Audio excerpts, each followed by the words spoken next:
We haven't done one of these before. Welcome to a Play Expo Masterclass. And ladies and gentlemen, please put your hands together for Duncan Gutteridge.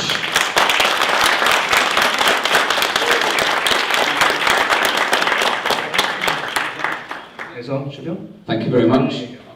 No worries, you just put you at ease. Also putting you at ease by saying we haven't done one of these before. I haven't done one of these before. There we go. So we always have some great visitors and great guests to come to all of the replay events, and I love hosting and doing these talks with people. So we get to talk about these things in gaming that we all love so much. Sonic the Hedgehog. Right, let's have a show of hands. Who has got any Sonic game at all? Yeah! Is anybody feeling like I'm in the wrong part of the hotel? I thought this was a talk on football. What's going on? No, this isn't the football stuff. Hello, come on in. Come up to the front if you like. Come on in, come on in. And we're going to be doing a bit of drawing as well. So we will be doing some art during this one as well. You have pens and paper. If anybody would like a pen and paper and hasn't got any already, the amazing Anna over here. That's you. At the back there. That's you. Amazing Anna. But we've got more pads and paper and things. Are we? Yeah, cool. Yeah, if you haven't got any, keep your hand up and we'll get some to you. Duncan, then, absolutely fantastic artist, responsible for character we all know and love very well. But let's talk a little bit before we get into that, because we will be doing some live drawing and you'll be teaching us some stuff, and we will get to join in as well. Let's talk a little bit about you. Okay. Yep. So, in terms of when you started out, when you were young, did you have like a natural affinity for drawing and art? Was it something that always interested you? I certainly did. Yeah, I can remember drawing from a really young age, and it's something I've always enjoyed continuously really. So it seemed like a natural progression that I would end up doing something creative. So you were always aspiring to be a paid artist, and that be your living when you got older? I was, yeah, from quite a young age actually. Yeah, definitely. Yeah. Seemed to be quite a strong vocation. But to put it delicately, the gaming industry wasn't massive back when we all started out and we were younger, playing games and looking at the gaming industry. So, as an artist, did you think gaming was something you would ever end up in? No, actually, getting into the sort of gaming industry with Sonic was quite a big surprise, actually. Was that your first part in gaming at all? It was, yeah. That's a huge responsibility to take on. It was, yeah. It was a little bit scary, but I was always up for something a little bit different. So that's good. So before we come to Sonic, let's go back a little bit. So you were naturally good at art. It was something you were interested in. So is there anything we might know you for outside of gaming, prior to Sonic even?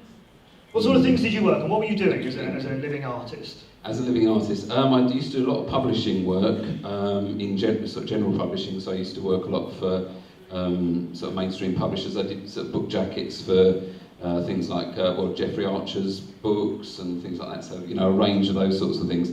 I was also known for, shall we say, portrayals of glamorous ladies, should I say that as well, and sort of working for, putting it as tactfully as possible. I worked for Playboy and sort of magazines like that as well. As an illustrator? As an illustrator, yeah, which they didn't use very often. So yeah, there's that side of things as well.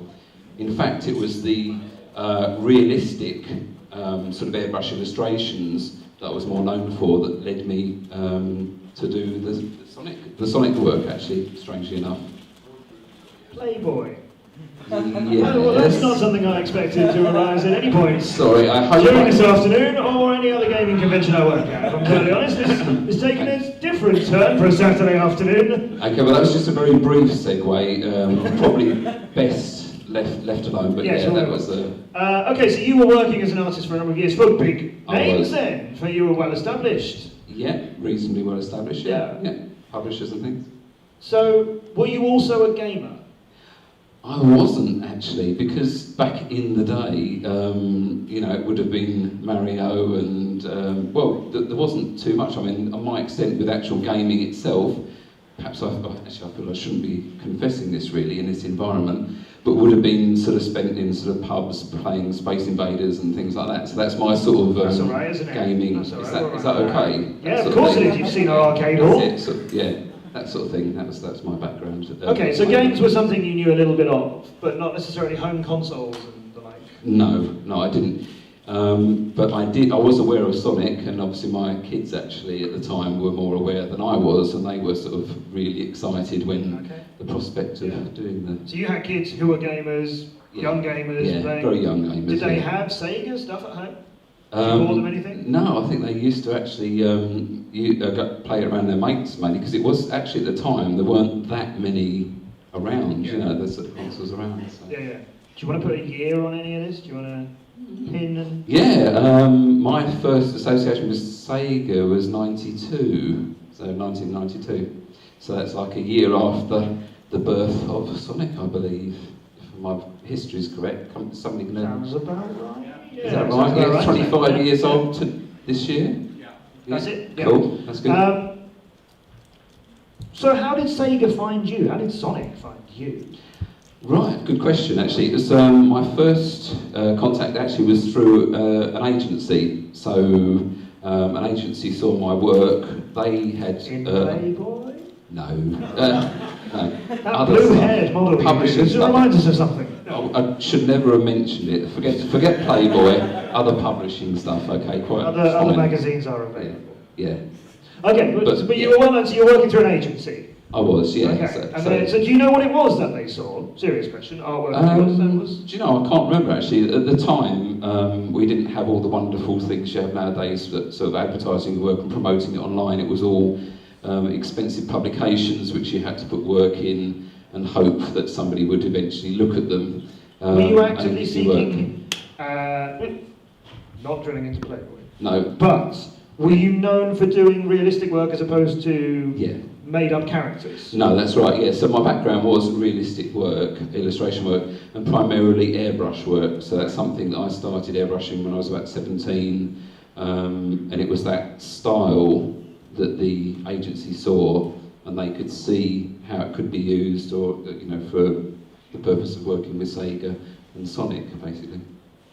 So you hadn't done character design. You hadn't been sort of making up fantasy images, sci-fi images, monsters, anything like that at all. That kind of realm. No, I mean the actual skills required for the job really were more to do with general illustration skills, interpreting a character, working from basic style guides, and then putting a bit of input and a bit of spin after producing a lot of visuals and drawings. Yeah. So they found you, and when you were first approached by Sega, you knew who they were because of your kids. I did, yeah. And I had heard of Sonic the Hedgehog, so yeah, I was pretty excited when I drove down to sort of meet the client and sort of talk it all through. So yeah, it was really, you know, it was an So this was something that appealed to you. You didn't think, oh well, no. I've got some time. It's a paid job on a big brand. No, it was great. It was, you know, it was a bit nerve-wracking actually. I mean, but I tend to just get on with stuff anyway. Even if I feel it a bit nerve-wracking, I'm always interested in doing something new. I always like a challenge. So yeah, it was great. Fantastic. So there was the Sonic. You didn't make the very, very first Sonic, but No. you are responsible for the Sonic we're familiar with from a long, long time ago. As we say, we're talking back many years ago in Sonic's history. Yeah, you would be familiar with some Sonic from that particular era. And the era I'm talking about, the time I was working, was just a short period of time actually, from 92 to 94. So it doesn't sound too long. But Sonic was going through quite an evolution at the time, and obviously still continued to for a while after that. Do you have like the very first thing you did? I do, strangely enough. I have brought it with me. I don't know how much you'll be able to see at the back. I'll bring it, I'll take it to the back. I'll show but if I can put the mic down for a do you want to tell people this one our office? That's a good idea. Oh, actually I could hold it. No. That's right, I'll tell you what, you hold that. That's Thank you. Sorry, I'm getting bossy now. I'm getting overly confident. Okay, so this is my first work for Sega. The calendar, beautifully produced calendar. I mean, I still love the look of it nowadays. So, you know, so go back to it. Can I open this up? Is it your work all through, or just on the front? Yeah, it's all my work. So you'll see, it's going to lead to an explanation in a minute, and this is the explanation coming up here. So there's a lot of confusion about me doing the cover for Sonic 2. So I'm standing before you now confessing that I didn't do the cover for Sonic 2, but that was actually used as one of the starting points for creating this sort of new, quite hard-edged, glossy style for Sega. That's what they wanted to do. So there was artwork in Europe, there was artwork in Japan, and in America, but they wanted to sort of, it was the European sort of branch that I was working for, and they wanted to, carry on. So that's the link there. We've got some other images. What was really nice about this calendar, actually, I had a lot of freedom, because obviously the game and the characters sort of in pixel form are quite sort of limited what you actually see, and I had quite a freedom to actually create semi-real environments, and actually, as it turns out, this one key point itself, not really real in relation to the character. So obviously Sonic would not generally be diving underwater confidently about to rescue Tails. I think it would be quite different, but I don't think from a dramatic point of view, from an art point of view, Sonic with his hands in the air with bubbles coming out would be quite as appealing. Okay, so he's quite a hero, so we wanted him to be a bit more heroic than that. But here we go, lovely sort of chance really to actually create a little bit of perspective. So the character sort of taking on more 3 dimensions then, so in the illustrations, from before. Really nice images to work with, just seasonal ones. Unfortunately, there's only one illustration for 2 months, so we've come to the end of that. You'll see throughout it as well, as artists at the time, we used to have to do things like the logos as well, so they were all illustrated, so not done on the computer, not set with type and then sort of rendered in sort of Illustrator or Photoshop, so it's all hand work, time consuming. All of it hand work? Yeah. So that's important. Let's touch on technology era. We've already established when we're talking about here. So yeah, this is all, so what sort of media are you working in? It's, it would be airbrush. Yep. So basically, are you all familiar with sort of what airbrush works like? So basically, the paint's sprayed. So it's, quite a controlled spray of work. You have to use masking film, cut stencils, really fine stencils to control the paint. Particularly for these sort of applications, so there's a lot of fiddly manipulation of colour, really. Yeah, you've done a lot of these sort of, as you mentioned, the glossy styles. You've got all these sort of glossy highlights and edges, and sort of multiple pieces. You've broken it down and you've broken it down again. Yeah. The sort of thing we'd be doing strokes with in Illustrator without thinking about it whatsoever. Yeah, with an airbrush, manually, very different. Yeah, I had to cut a little stencil out for all of the areas here. Wherever there's a highlight, there's a strip of masking film. You spray your dark colours first, and then you take the masking film off, spray the lighter colours, build it up. You can rub it away, scratch back. So it's all really sort of hands-on stuff. Not very forgiving from the point of view of making mistakes either. I wished back then I had the undo button. But if you've never used an airbrush and you are an artist, spend some time with one, because I think that sort of hands-on is very valuable, isn't it? But also, you'll realise how much easier tools are now than the old airbrush thing. But I think you could develop a lot of skill manually using an airbrush and getting to grips with it. You do. It's quite a strange skill actually, airbrushing, because unlike most media that you're working with, is you don't touch the paper. So that's the, quite a strange thought. You never actually touch the paper. You do when you cut the stencils, but when you're actually applying paint, it's all sort of movements in sort of air, in the air, basically closer or further away to control it. So in that way, it's quite a bizarre sort of process, really. So Sega come to you. There is a Sonic. What do they present to you with? What are you asked to do, and what do they give you to help you do it? Okay. What they gave me initially is they gave me a style guide, of which I have an example here, and I'm going to be handing those out later for you to help you with your drawings that you're going to be doing. Is this a copy of the actual one? That is a copy of the actual one from 1992 or 1 or whatever. So that's what I would be given. Really simple line drawing, different viewpoints, different poses. So as you can probably see, if you look at these, obviously you see it more easily when they're handed out. The difference between the line drawing there and then creating the sort of the 3-dimensional looking sort of fully rendered character is quite a bit, and that's the bit that we had to work on. So Sega come to you, we go, this is what it looks like. We already love this character. Yeah. Okay. you have to make him better, glossier, newer, sell millions. Yeah. No pressure. No, I didn't feel any pressure really. They didn't. That's only because they didn't say that actually. I won't get into the pitching to artists.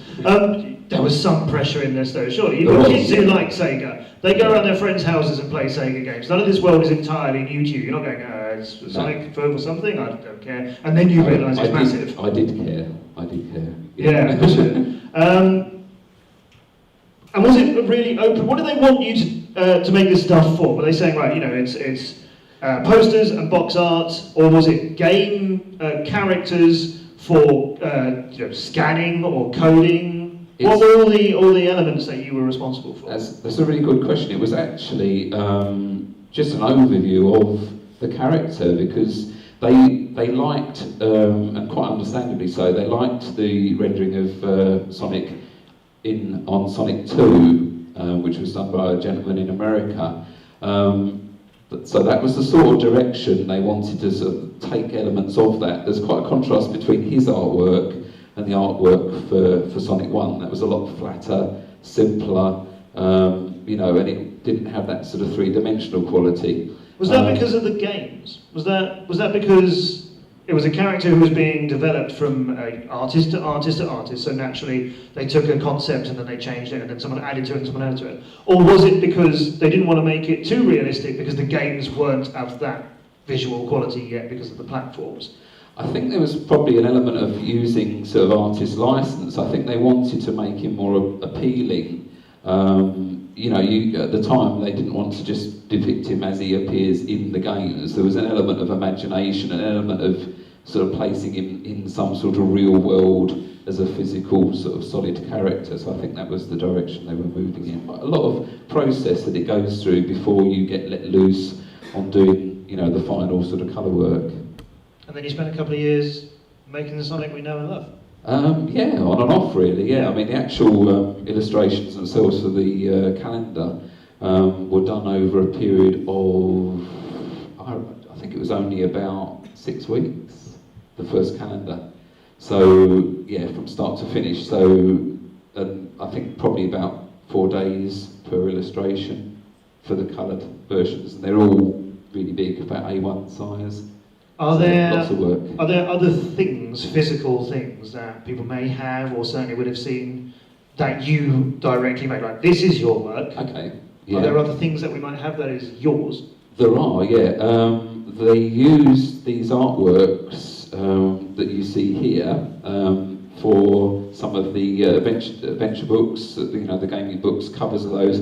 They made ties, socks, all sorts of products, posters. Obviously the posters actually of these artworks were still found in Sonic the Comic a few years later. And talking actually about Sonic the Comic as well, I had the pleasure to sort of meet the creators or some of the artists who work for Sonic the Comic at one of the other conventions, and they actually told me that they were given my artwork plus some of the original style guides to develop their characters. So it's really nice to actually sort of see how it actually moves on, but it shows you how characters develop. You sort of pick bits up along the way, then that's passed on to somebody else and they can pick the bits that they want to work with and develop. So let's draw some Sonic. There we go. So that's how Duncan got in. If you're an aspiring artist, we've had talks like this at some of the other replay events. A lovely chat with David Rowe last year, who did a lot of box art and was responsible for all the artwork in Nightmare. And we had a fun chat with him last year at Blackpool. And he, again, another artist like yourself, not a gamer when he was younger, but then opportunities arose and all this sudden work and all this love for the things that you, David, and other artists have created. So that's how you got there. Yeah. Very successfully. Yeah, hopefully. Let's see some of what you do. We're going to have a bit of a live draw now. So you're going to do some drawing on here, talk us through a little bit about what you're doing. How do you want everybody to join in? What do you want everyone to do? Yeah, it's going to be a little bit difficult for those of you who couldn't see. What I'm going to do is I've sort of, in the best Blue Peter tradition, for those of you who don't have to remember that, here's one I prepared earlier. I've drawn it really lightly because I wanted to be able to show you the process more easily. So I'm going to draw in quite a heavy pencil, which I wouldn't normally work in. Hopefully you'll be able to see it. But in the best or teaching tradition, I have some worksheets and some handouts for you. Those of you who might be involved in education will appreciate this, but otherwise it might not be so amusing. So I'm going to hand some of these out, so you can use these. These are the original style guides. So I'm going to draw one of the actual poses from the style guide, and I'm going to try and explain a little bit about the process of drawing it, and I'm going to give you these and pencils. If you want to have a go, you can have a look at what I'm doing, you can have a look at the style guide, and you can interpret your own Sonic. Hopefully it'll work out. While we're doing this as well, I would welcome any questions, and I'll try and sort of, do a little bit of drawing, put my head up, and answer questions as well. So you're happy to take questions on how you did Sonic, on character design, on... Definitely, anything like that. Also, general art stuff as well. So if you're drawing something, if you've got any sort of anything you'd like to know about arty, arty stuff and drawing itself, I'm quite happy to answer questions on that as well, because obviously that's what I do. So. And you go around and have a look at what people have done too. And yes, I will go around and actually mark them afterwards, just to make sure you're all doing what you should be doing. As a big even on it. Seriously, no, I'll come around and offer constructive criticism should you wish. Otherwise, I'll just sit here and draw. So that's what we'll do for the rest of our Saturday afternoon, boys and girls. So if you haven't got any pens and paper and you'd like some, I think we have some more. He says not knowing at all if that's true. I'm sure we have some more. So yes, if you need any, we'll get some to you. Otherwise, I really want the gallery music to be on right now. I think so. Play that for me. Haven't got that. Don't have it. So if I go play Sonic music and we'll all be in the mood. Well, let's begin that then. So we've got a few of these. We definitely haven't got enough of those for everybody. So what I suggest is maybe I'll come along and I'll dish these out, and maybe you could share them with the people who are around you, and then have small localised fights over who gets to keep it. I don't know really how that's going to work, but let's share these around now so we've all got something to work from, and then I'll see if we can get more copies of that. Maybe we can. And feel free to ask questions. If one or two of you want to come up and ask something as well, you can. There you go. Yeah. And I'll move around if anybody's... So I'm just going to try and put some of the basic shapes in. Again, really, there's no set rules for drawing or for any drawing, so, whether it's for Sonic or anything else.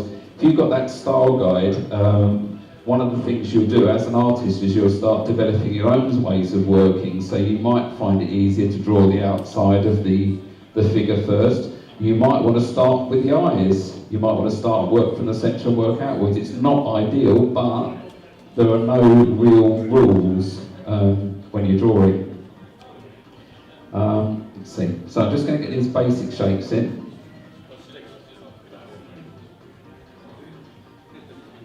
You notice with Sonic as well, his nose changes shape quite dramatically according to which direction you draw him from. So front on it's quite round, and for some strange reason when he turns 3/4 it elongates strangely. So, but you'll see that in the style guides.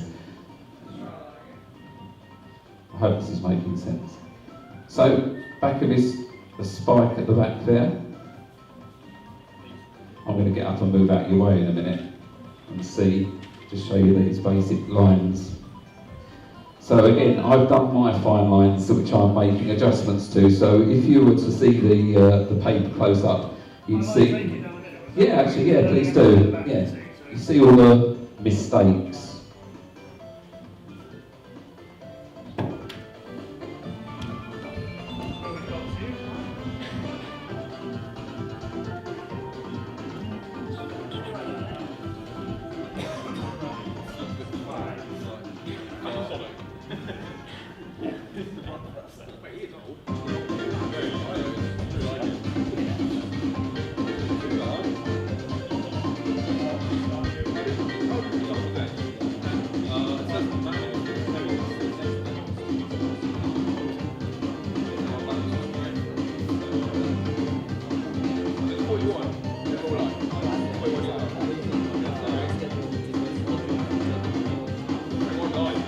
So if anyone does have any questions, go for it.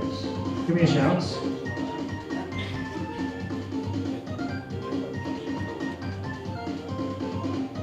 when you're drawing as well, look at the proportion of one element to the next. So if you're looking at the size, look at the head, take that as a guide. How big's the stomach area in comparison with the head?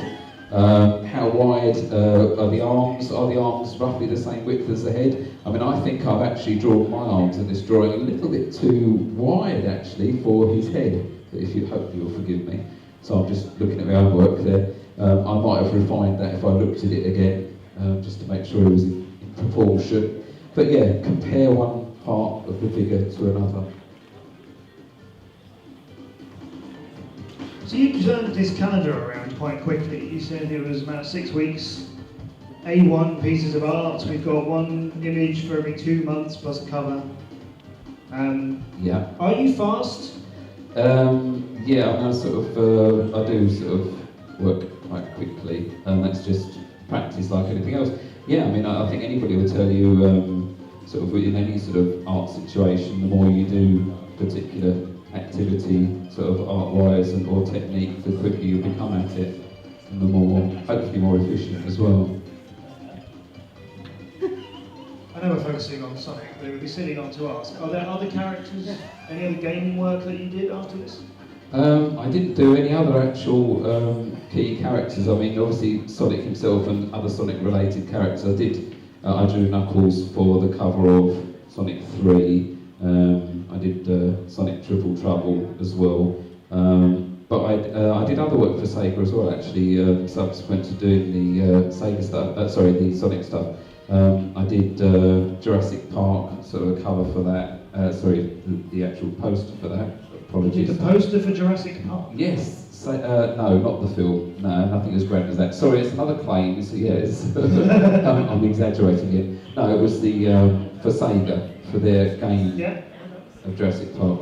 This is a gaming convention. We were happy that you made gaming art. Okay, that's good. I've also reworked Echo the Dolphin, so a lot of the jobs you've got as an illustrator, it's not always the exciting first time illustration. So Boris, I don't know, a lot of you have probably heard of Boris Vallejo, very well-known American artist. He did the original illustration for Echo the Dolphin, which was really beautifully painted. But Sega at the time, or Sega Europe, wanted to produce a new Mega Drive box set, and to do that, they had to put the illustration in a different format. So instead of it being, I think which way it was round now, actually, I think instead of it being vertical, it had to be sort of, more landscape format. One or the other, anyway, it had to be changed, so I got to do that, so it was quite nice. I mean, it wasn't as, it was a challenge artistically, because obviously you have to match the style of another artist then as well, which, as an artist, sometimes it's, it's not the ideal thing. You don't want to be doing that, you want to be doing your own thing, but it's a job, and it was something the client wanted, to have, that needed to be done. So that was another sort of thing I did. I have done other work for other companies, but in quite a small way. I've done some sort of character development work for Sony. That was quite a few years ago, and I don't honestly remember the names of the characters at the now, because it was back in the midst of time that I did it. But yeah, so it had led to other work. When I took the portfolio around with the Sega work, it led to one or two other jobs. Do you want us to try and figure out who that was for you? Can you describe the characters? No. They're very sort of generic sort of characters in my mind. Yeah, they're sort of, it was the sort of the main damsel in distress and the sort of macho bloke in sort of animal skins and stuff like that. So I don't know what that can have been. Yeah, it's another one. When you get a job, often if it's visualising at the time, they don't necessarily have a title for you to work on. You're given sort of character types. I mean, a lot of you in the business will know a lot better than I do, actually, because it's not, my sort of home, sort of comfort zone, really. But it's quite anonymous while you're actually doing the drawings. You're given a type or a character type. I think we've got a few art students in, haven't we?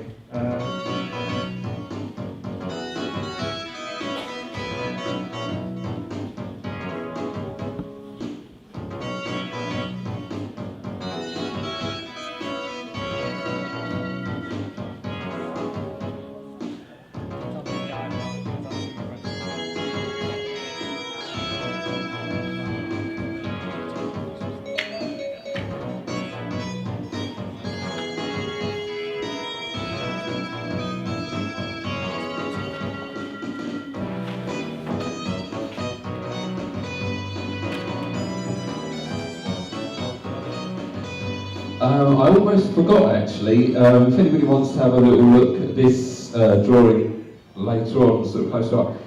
This is one I was sort of working on recently at another convention. It's done in airbrush and it's just, as I say, a work in progress. So you might be able to see or get a few clues as to how it's actually done. So I'm going to leave that at the front here afterwards. So if you'd like to have a little look. So this is actually pretty much a sort of a representation of how the original illustrations would have looked. So I actually forgot to bring this along. So yeah, if you want to have a look at that, you're welcome. So I shall put that on the table here, or it can be carried around.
A lot of people going for the square on pose, like you're doing, Duncan. A few people going for some of the other ones in the sheet.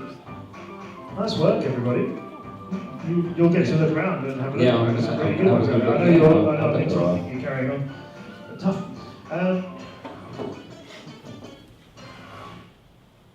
So you mentioned, Sonic was in existence, and then they came to you and they gave you some other artist artwork, and then you, without meaning to cheapen it, glossed it up a bit and added to what they needed and developed it in the style they were asking for. Yeah, that's right. And then a couple of years later, you mentioned you were doing it for a couple of years later, so presumably another artist got all of your work and was given a brief and moved Sonic on a bit from there. Do you ever look at those sort of future ones and go, well, that's not how I'd have done it? No, I sort of keep an open mind, but it's a good question actually about how it sort of progresses and how it moves on. And to my knowledge, in sort of my case, computers at the time were a little bit more limited than they are, well, quite a lot more limited than they are nowadays. But even in that short space of time, there was quite a lot of development.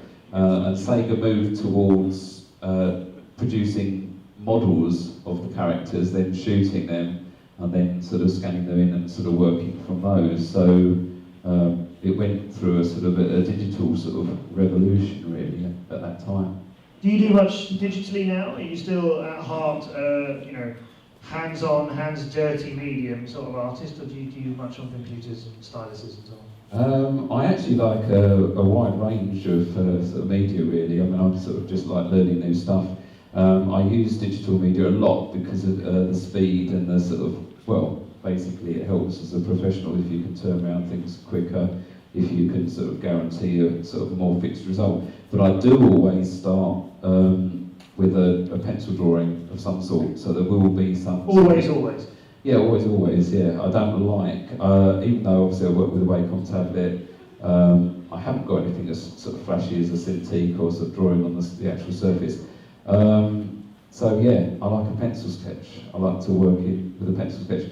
Another technique I particularly like is scanning in and using all the sort of tone from the pencil drawing and then sort of rendering in colour from them. So I do that quite a lot as well.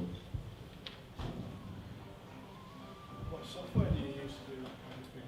What software do you use, Duncan? Yeah, that's a good point. So, I just like good old Photoshop, really, to be perfectly honest.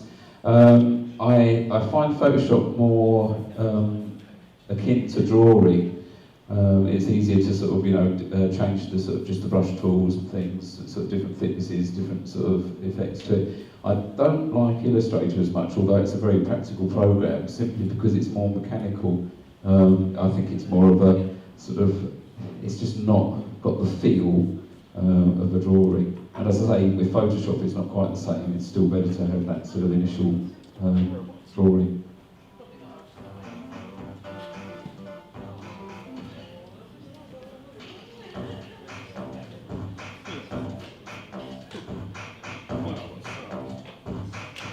Do you carry anything around with you, Duncan? Do you carry a pen and paper at all times to get ideas down, or are you? Have you tried using well, you mentioned the Surface just now. Have you got anything mobile? Do you draw on a phone? I don't actually. I must confess that probably, especially from the point of view of teaching, I don't practice what I preach. So obviously, as with my teaching head on, I would be saying to everybody, yes, you should carry a sketchbook around with you, and you should be making notes and sketching when you're on the bus and everything. But the fact that I drive and don't take the bus.